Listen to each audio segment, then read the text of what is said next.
Oke, lanjut lagi di next videos dari course ini teman-teman. Jadi kita sudah punya ya, ada migration, tapi kita belum mengisikan eee, tabelnya. Karena kalau kita running migration fresh sekarang di tabel, kita munculnya di sini gitu ya. Nih, personal information ini. Nah, di personal information ini baru ada cuma ID sama created at. Nah, ini datangnya dari mana? Datangnya itu dari sini. Nih, table, ID, dan ada table timestamp. Timestamp itu nanti akan membawa created at sama updated at. Nah, ID ini itu adalah bawaannya Laravel. Jadi ID primary key-nya ini akan jadi primary key. Nah, untuk tabel yang tidak dimodifikasi, kita bisa lanjutkan ini dengan menambahkan kolom-kolom lain di dalam sini, teman-teman. Contoh, first name, last name, email address, dan segala macamnya ini bisa kita tambahkan. Formatnya adalah table, terus tipe data, terus nama kolom gitu ya. Nah, ini gimana? Kita bisa tambahin table. Kalau tipe datanya itu string, kita tambahin string. Dia itu untuk string itu untuk huruf gitu ya. First name. Kemudian kita bisa tambahin macam-macam di sini. First name, last name. Terus kita cek email, kita cek apa lagi? Country. Kita bisa isi street address.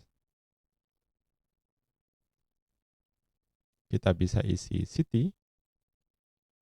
Kita bisa isi provinsi, state misalkan. Kita bisa isi zip code.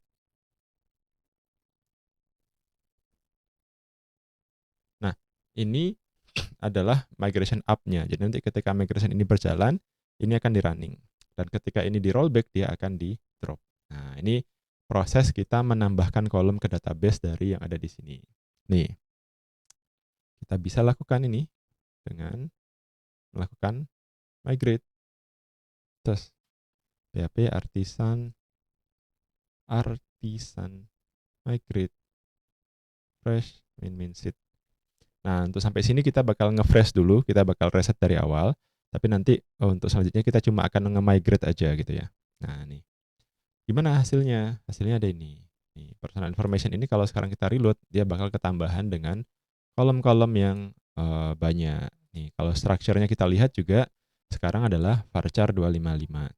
Varchar 255-nya ini juga bisa kita atur panjangnya. Jadi nggak mesti varchar gitu ya, 255 panjang segini. Bisa kita ganti dengan nambahin, nih teman-teman bisa lihat ya, kolomnya apa, length-nya apa, length-nya berapa. Jadi length-nya kita bisa kasih misalkan 100 gitu ya. Terus email,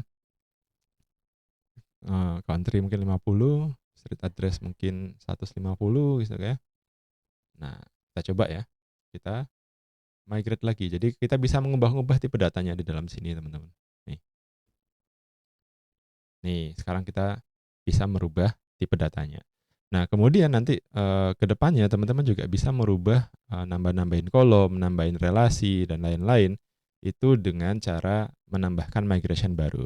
Nanti kita akan coba itu sambil berjalan, benar-benar kita ketemu kasusnya di mana kita harus menambahkan kolom baru, kita harus menambahkan migration baru, kita harus menambahkan foreign key baru dan lain-lain nanti ada di sini. Oke. Sekarang kita lanjutkan dulu dengan pemahaman ini. Jadi teman-teman semua hal yang berkaitan dengan database sekarang harus ditulis dan dicatat di dalam migration. Migrationnya ya teman-teman lihat ada yang function untuk up dan ada function untuk down. Up itu untuk dijalankan, down itu untuk rollback, dan semuanya harus tercatat. Oke. Nah, ini adalah salah satu contoh sederhananya. Nanti kita bakal sambil jalan. Dan kemudian ini juga bukan Laravel Basic ya. Nanti mungkin Laravel Basic teman-teman bisa ikut di Laravel Starter Code ya, course saya yang lain. Oke, ini kita mau fokus di Eloquent-nya.